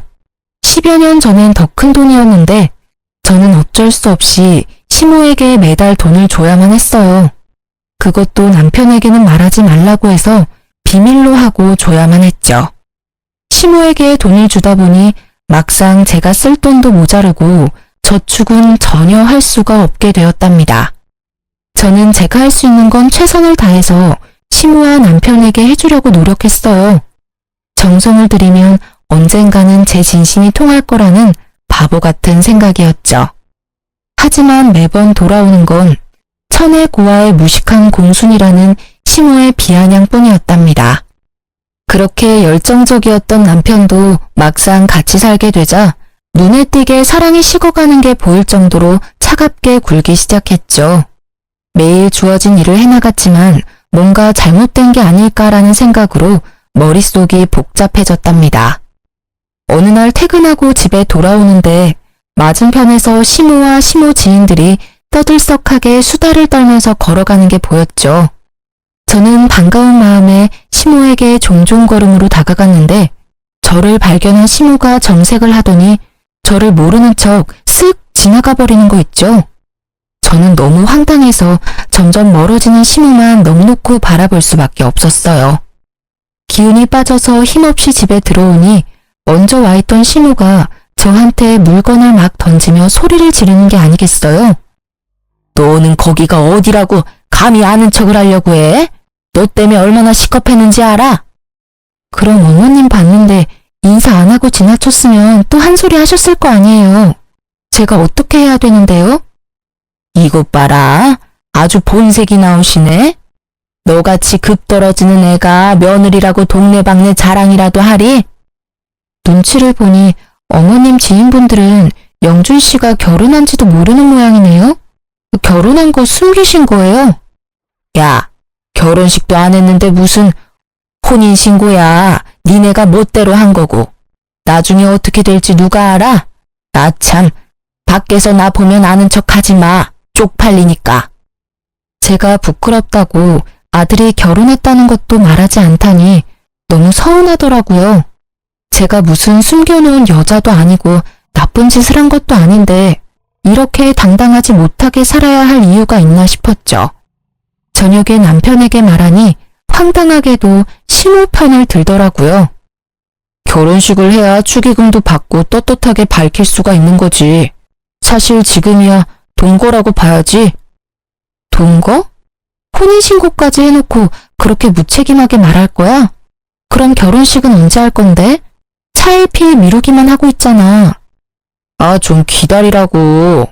나 곧 이직할 건데 회사 사람들한테 축의금 받긴 좀 그렇잖아. 이직? 그런 말 없었잖아. 멀쩡히 잘 다니던 회사를 왜 옮겨? 아, 그런 게 있어. 너한테 일일이 다 말해야 돼? 피곤하게. 말하면 뭐 알아듣기는 하고. 근데 너 옷꼬라지가 이게 뭐야? 같이 산다고 너무 막 하는 거 아니야? 완전 아줌마 다 됐네. 말 다 했어? 퇴근하자마자 청소하고 밥 차리고 설거지 해봐. 피곤해서 씻을 힘도 없어. 도와줄 생각은 안 하고 이제 내 외모 지적이야? 아니, 좀 꾸미면 예쁜 걸 알아서 그러는 거지. 아, 말 대답 좀 그만해. 피곤해 죽겠는데. 결혼 초기만 해도 밤에 둘이 공원에 나가서 롤러스케이트를 타기도 하면서 깨가 쏟아지는 시절을 보냈는데요. 다른 회사로 이직하고 나서는 아예 저에게 무관심해져서 하루에 몇 마디도 나누지 않는 지경까지 되었답니다. 뭘 물어보기만 해도 버럭 짜증부터 내니까 저도 남편에게 말 걸기가 무섭더라고요. 결혼식도 못하고 무슨 숨겨놓은 여자 취급을 하니 저도 너무 억울하고 점점 결혼 생활에 회의를 느끼게 되었죠. 그러다가 시모에게 더욱 정 떨어지는 일이 생기게 되는데요. 시모가 들었던 개모임의 계주가 돈을 들고 야반도주를 했다는 거예요. 시모는 5천만 원을 순식간에 날리게 되었다면서 밤마다 가슴을 주먹으로 치며 울고 난리를 부렸죠. 더군다나 그 중에 3천만 원은 최근에 사채업자에게 빌려서 계주에게 줬던 거라 매달 엄청난 이자를 내야 했고 시모는 당연히 갚을 능력은 전혀 없었어요. 엄마가 매일 밤 저렇게 우는 게 불쌍하지도 않아? 당신 모아둔 돈 좀 있지? 내가 차차 갚아줄 테니까 일단 급한 불부터 좀 끄자. 그거 갚으려면 나도 적금 깨야 돼. 내가 얼마나 힘들게 모은 건데. 그깟 돈보다 시어머니 건강이 우선 아니야? 아, 당장 돌아가실 것 같이 구시는데 일단 적금 좀 깨. 내가 매달 갚아줄게. 넌 내가 깡패들한테 잡혀갔으면 좋겠지? 며느리라는 게 어쩜 그렇게 야박해? 하나뿐인 시어미한테 그깟 돈 좀 못 해주니? 적금 좀 깨면 어때? 다시 부으면 되지. 끝까지 모른 체 하고 싶었지만 당장 사채업자들이 집까지 찾아와서 문을 두드리고 겁을 주니까 해결부터 해야겠다 싶더라고요. 남편은 사채업자들이 제 회사까지 찾아올 거라면서 매일 적금을 깨라고 저를 압박했고요. 사실 저는 어릴 적부터 차곡차곡 들었던 적금이 있었는데 그걸 깨서 시모의 빚을 갚아주게 되었어요. 제가 너무 속상했던 건 제가 빚을 갚아줬음에도 시모는 저에게 고맙단 말 한마디도 하지 않았다는 사실이었어요. 제가 피땀 흘려 모은 돈을 가져갔으면서도 마치 당연하다는 듯이 구는 모습에 정말 정이 확 떨어져 버리더라고요. 그동안 시모에게 인정받으려고 애썼던 순간들이 모두 부질없이 느껴졌죠. 사실 아무도 저를 잡지 않는데 저만 이 집에서 나가버리면 두 사람과의 인연은 바로 끝나버릴 수 있을 것 같더라고요. 그런 고민을 하는 와중에 저에게 소중한 생명이 찾아오게 되었답니다. 너무나 갑작스러웠지만 남편은 제가 임신했다는 걸 알고 무척 기뻐하더라고요. 예전처럼 다정한 남편의 모습으로 돌아온 듯했고 살뜰히 저를 챙겨주기 시작했어요. 그걸 보는 시모는 영 못마땅한 표정이었죠. 거기 바닥이 더러우니까 엎드려서 박박 걸레질 좀 해라. 저 물건들 좀 들어서 집 밖에다가 쌓아둬라. 어머니, 초기엔 쪼그려 앉거나 무리하면 안 된대요. 이따가 영준 씨 오면 시키세요. 그거 잠깐 드는 건데 뭐가 어렵다고 유세야? 누구네 안 낳아봤어? 그런 걸로 잘못되려면 안 낳는 게 낫지. 빨리 안 옮겨? 시모는 제가 임신 초기일 때 집안일을 더 시키고 무거운 걸 자주 들게 하면서 저를 더 괴롭히더라고요.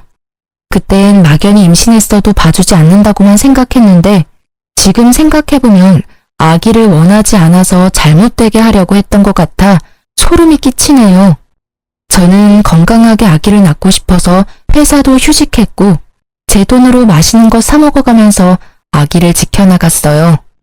그렇게 남편을 닮아 코가 오똑한 아들을 품에 안을 수 있었답니다. 아들을 낳고 품 안에 처음 안아본 날이 제 인생에서 가장 행복한 날이었어요. 그동안 시모와 남편에게 철없고 서운했던 건 모두 잊고 아기와 함께 한 가족으로 잘 살아보려고 다짐도 했었죠. 그렇게 집에서 아기를 돌보는데 빌라가 너무 좁아서 거실에서 아기와 생활하다 보면 물건들이 가득 차서 발 디딜 틈도 없더라고요. 화장실이 너무 좁아서 아기 욕조 놓고 목욕시키기도 너무 힘들었어요. 남편은 새로 이직한 회사 일로 바빠서 매일 밤 늦게 들어왔고 시모는 단 한 번도 육아를 도와주지 않았어요. 정말 매정할 정도로 아기 얼굴도 잘 쳐다보지 않더라고요. 아무리 제가 미워도 자신의 손주한테까지 이렇게 정이 없을 수가 있는지 기가 찼죠. 어머니, 저 잠깐 밥 좀 먹게 아기 좀 봐주실 수 있을까요? 혼자 잘 누워있고만 뭘 봐? 애 앞에 두고 밥에 국 말아서 후루룩 마시면 되지. 요즘 영준 씨도 매일같이 늦게 들어와서 저 혼자 하루 종일 아기를 보려니 너무 힘들어서요. 저 씻은 지도 며칠 됐어요. 잠깐만 좀 봐주세요. 네 애를 네가 봐야지 왜 나한테 봐달래? 내가 언제 손주 낳아달라든? 네가 좋아서 낳은 걸 가지고 왜 나한테 떠넘겨? 나 나가야 돼. 비켜. 아무도 도와주는 사람 없이 하루 종일 아기와 씨름하려니 정말 미쳐버리겠더라고요. 그나마 믿을 사람은 남편뿐인데 남편은 밤에 아기가 울어서 짜증이 난다면서 어느 날부턴 외박까지 일삼기 시작했죠. 주말에 저는 새벽부터 일어나서 아기를 보고 있는데 남편은 태평하게 늦잠을 자는 걸 보니 부하가 치밀어 올라 남편을 흔들어 깨웠어요. 주말엔 아기 좀 봐야지 언제까지 잘 건데 내가 얼마나 힘든 줄 알아? 나 혼자 애 만들었어? 아빠라는 인간이 어쩜 그렇게 애를 쳐다도 안 봐. 당신은 귀찮다고 외박하고 다니고 도대체 어디에 있다 오는 거야? 아, 정말 귀찮게. 일하다가 늦어지면 외박도 하는 거지. 너 지금 일 안 하잖아. 그럼 네가 애를 보는 게 맞는 거 아니야? 그래, 이렇게 나온다 이거지. 오늘 당신 일 안 하잖아. 그럼 당신이 애 보면 되겠네. 저는 남편에게 아기를 안겨버리고 지갑만 챙겨서 집을 나와버렸어요. 남편이 계속 전화를 해댔지만 다 무시해버리고 하루를 여관에서 혼자 보냈죠. 오랜만에 혼자 있으니 몸은 참 편했지만 아기가 걱정이 돼서 마음이 너무 불편했어요. 결국 다음날 오전에 집으로 들어갔죠. 집 안으로 들어가자 시모가 우는 아기를 안고 어쩔 줄 몰라 하고 있고 남편은 아기가 토한 우유를 닦고 있더라고요. 저를 발견한 시모가 악을 쓰면서 저에게 아기를 거칠게 넘겨주었답니다. 무식해도 정도가 있지 어디 배워먹지 못하게 애를 두고 나가? 너 때문에 내가 얼마나 고생을 했는지 알아? 아우 삭신이야. 야, 이러고도 네가 엄마냐? 애를 버리고 나가? 너 진짜 무서운 애였구나. 오히려 잘 됐어. 어젯밤 덕에 너랑 갈라서야겠다는 확신이 들었다. 당장 헤어지자. 뭐? 헤어져? 고작 하루 애 두고 나갔다고 이혼을 하자고? 제정신이야? 너나 애나 다 지겨워. 집에 들어오는 게 지긋지긋해. 애초에 너는 나랑 급이 안 맞는 애였어. 내가 뭐에 씌었었나 보다. 이제야 네가 제정신으로 돌아왔구나. 그러게 엄마가 계속 말했잖아. 쟤는 아니라고. 애까지 낳고 이게 뭐니? 저는 분노가 치밀어 올라서 주체가 안 되더라고요. 저는 남편의 뺨을 사정없이 세게 내리쳤어요. 지금 말 다 했어? 내가 지금까지 어떤 마음으로 견뎠는데 뭐? 급이 안 맞아? 네가 얼마나 대단한데 나한테 그딴 말을 해? 이게 미쳤나? 누굴 때려? 잔뜩 흥분한 남편이 신발장에 있던 롤러스케이트를 저한테 던졌어요. 단단한 바퀴가 제 머리를 강타했고 저는 비명을 지르며 손으로 머리를 감쌌죠. 그때 손에서 축축한 느낌이 들어서 손을 보니 피가 잔뜩 묻어나왔어요. 찢어진 이마가 아픈 것보다 남편과 저를 이어주었던 롤러스케이트에 얻어맞은 제 모습에 가슴이 무너져 내리더라고요. 시모는 벌써 나가버려서 자취를 감췄고 남편은 제 피에 놀랐는지 주춤대다가 그대로 현관문을 열고 나가버렸답니다. 아기는 얼굴이 벌개져서 악을 쓰며 울고 저는 피를 철철 흘리며 남편이 나간 현관문을 뚫어지게 노려보았어요. 저는 충격과 배신감으로 한참 움직이지 못하고 있다가 아기 울음에 정신을 차려서 일단 손을 씻고 아기를 달래기 시작했죠. 이마에서는 계속 피가 흘러내리고 있었고 아기가 조용해진 뒤에야 저는 혼자서 지혈을 해서 간신히 피를 멈출 수 있었답니다.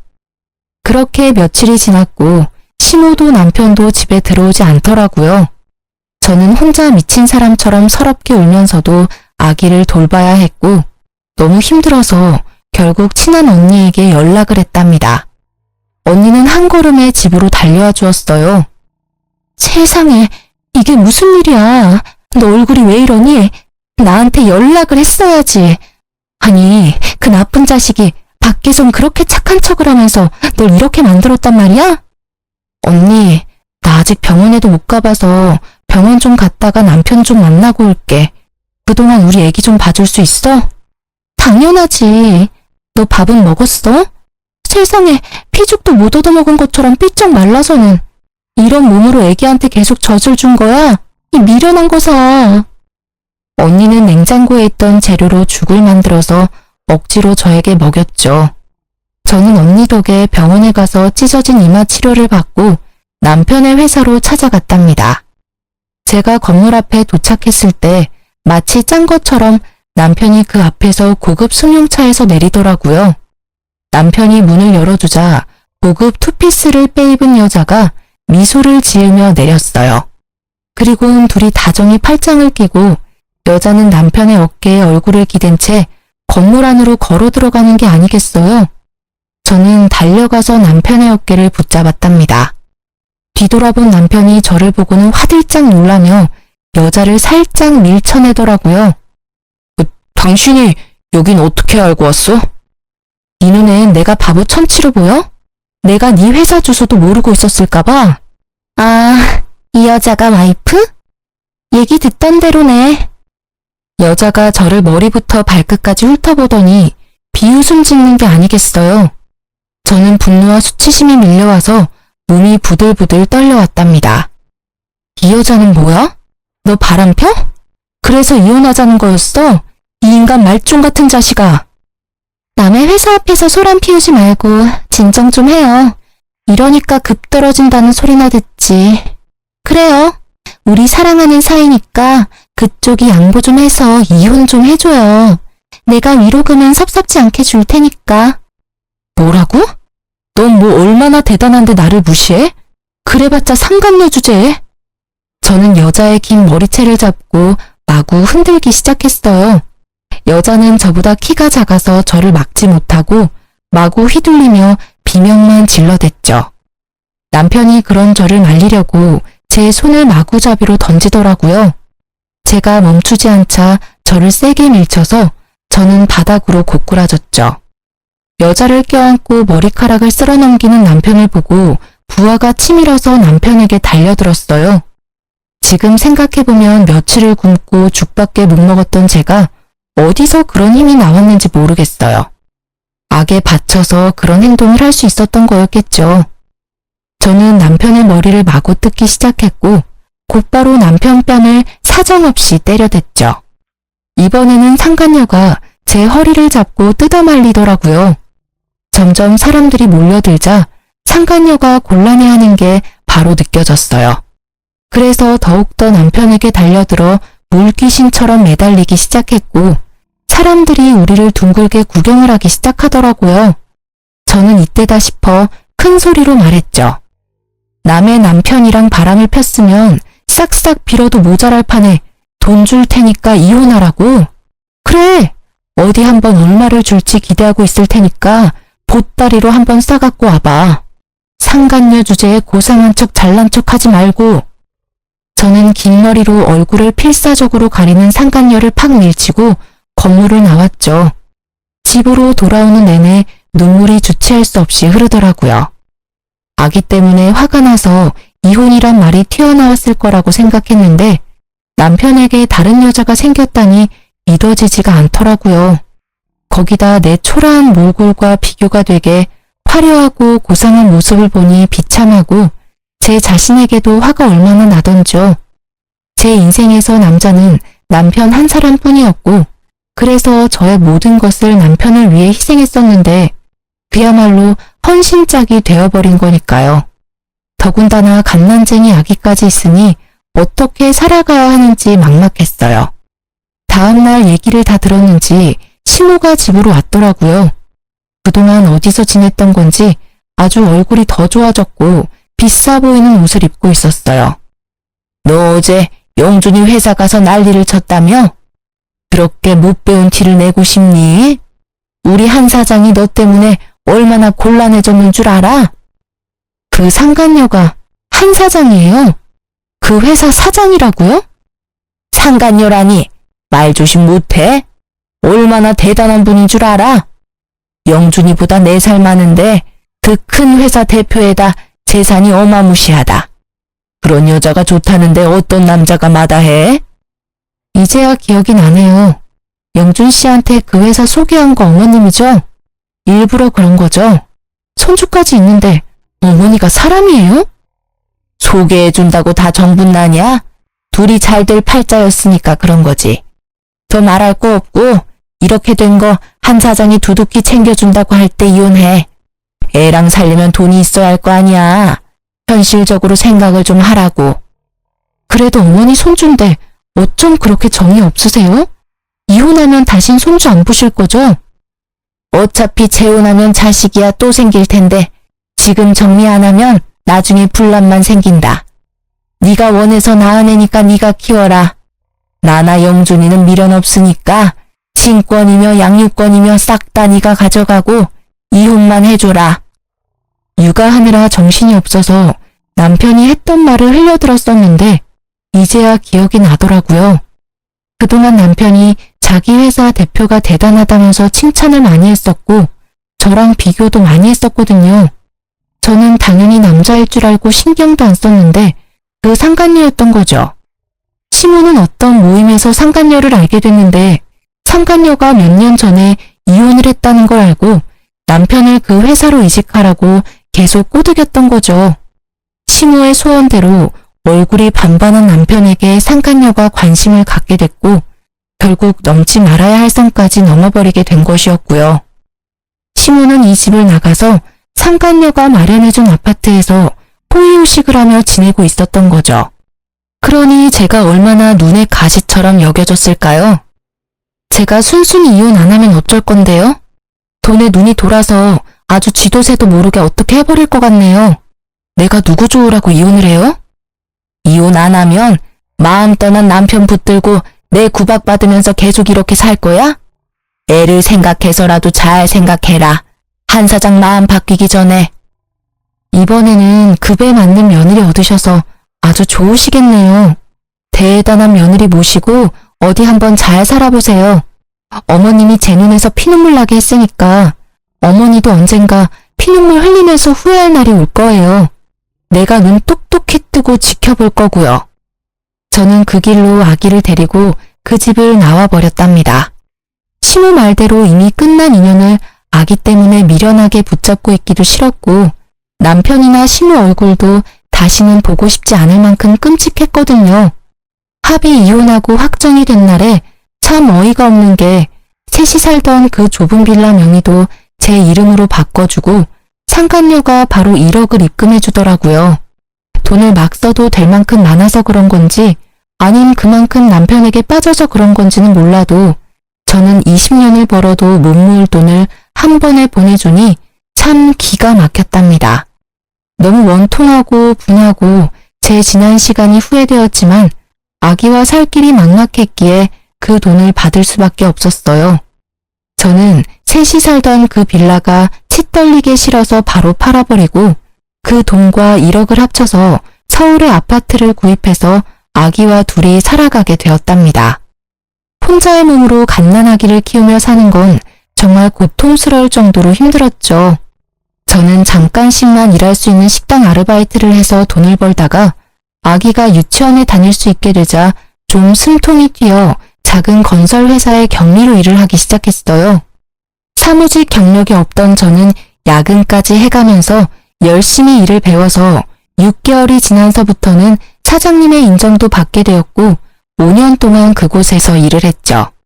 그리고 거래처 직원이었던 지금의 남편과 안면을 트고 점점 친해지게 되었는데요. 몇 번의 데이트를 하고는 저한테 프로포즈를 하더라고요. 우리가 만난 지는 얼마 안 됐지만 사실 전 오랫동안 지켜보고 있었어요. 우리 처지가 같은데 같이 살아봅시다. 내가 원희 씨 노후 남부럽지 않게 책임질게요. 너무 이른감이 있다고 생각했지만 지금 남편은 사별을 해서 아들 한 명을 키우며 살고 있어 처지가 비슷해서 더욱 정이 갔답니다. 한 번의 아픔이 있었지만 듬직한 남편을 한 번 더 믿어보기로 하고 용기를 내서 재혼을 하게 되었죠. 지금은 두 아들과 남편과 함께 행복한 가정을 이루어 살고 있답니다. 내 가족을 만들고 싶다는 저의 바람이 드디어 이루어진 것이죠. 남편은 기술직이라 연봉이 높은 편이고 제가 예전에 사놓은 서울의 아파트의 월세만으로도 일을 안 해도 될 정도인데요. 저는 평생을 일을 해서 그런지 전업주부로 사는 게 오히려 더 힘들더라고요. 그래서 요즘 많이 한다는 요양보호사 자격증을 따서 요양병원에서 일을 하게 되었답니다.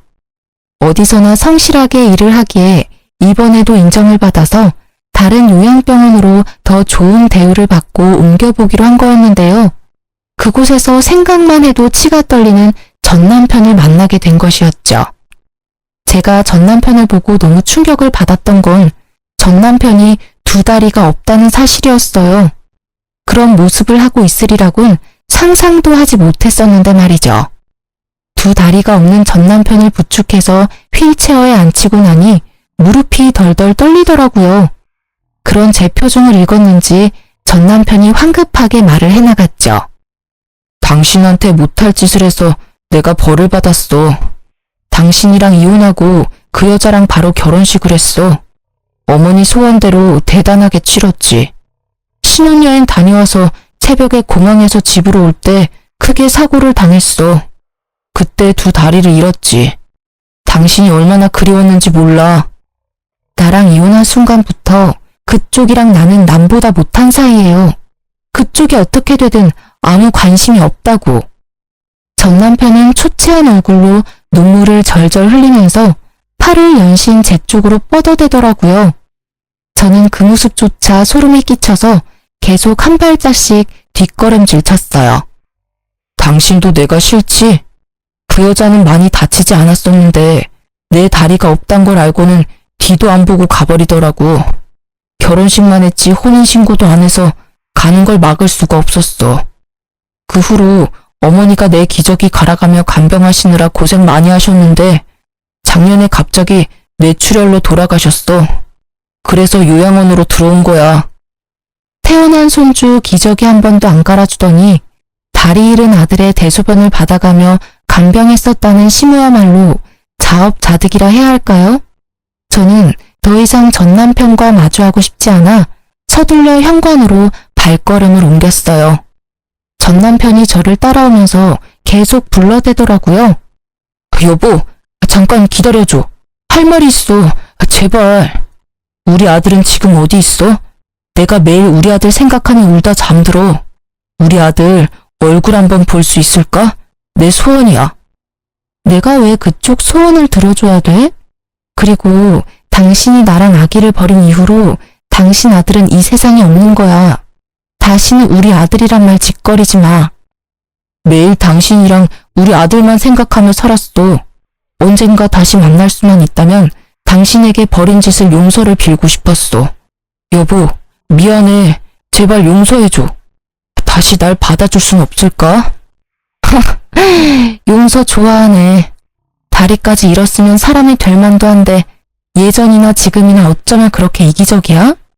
내가 아직도 너만 바라보고 사는 등신인 줄 알아? 난 진작에 재혼해서 지금 남편이랑 행복하게 살고 있어. 넌 평생 네가 만든 지옥에 갇혀서 잘 살아봐. 저는 전 남편에게 차갑게 쏘아붙이고 병원 문을 나섰어요. 이참에 병원도 그만두고 좀 쉬어야겠다고 마음을 먹었죠. 병원 밖 주차장에서 지금의 남편과 학교를 마친 아들들이 웃으며 손을 흔들고 있더라고요. 저는 혹시나 전 남편이 볼까 무서워 병원 쪽을 뒤돌아봤는데 아니나 다를까 저를 찾으려고 전 남편이 휠체어를 끌고 밖으로 나오더라고요. 저는 승용차 쪽으로 달려가서 얼른 아들을 차에 타게 하고 급하게 차를 출발시켰답니다. 영문을 모르고 급하게 운전하는 남편과 무슨 일 있냐고 묻는 아들들의 물음에 차마 대답할 수가 없더라고요. 그렇게 헤어지고 마지막으로 전 남편을 마주쳤고 그 후로는 보지 못했죠. 어릴 때부터 외로운 인생을 살았던 제가 갓난아기와 함께 버려져서 또다시 혼자 이 세상의 풍파를 겪어내야 했을 때 정말 이 세상에 대한 끈을 놓아버리고 싶었던 적이 한두 번이 아니었는데요. 그 아픔을 다 견딜 수 있었던 건 저의 하나뿐인 아들 덕이었죠. 시모와 전 남편의 처참한 말로를 보니 역시 사람이 죄를 지으면 안 된다는 걸 다시 한번 느끼게 되네요. 그리고 그동안 저의 아픔도 어느 정도 보상을 받은 기분이 들어요. 이번에 제 이야기를 털어놓은 것을 시작으로 전 남편에 대한 건 모두 잊어버리고 지금의 남편과 두 아들과 함께 지지고 볶으며 행복하게 살아볼게요. 여러분도 항상 행복하시길 바라면서 이야기를 마치겠습니다. 감사합니다.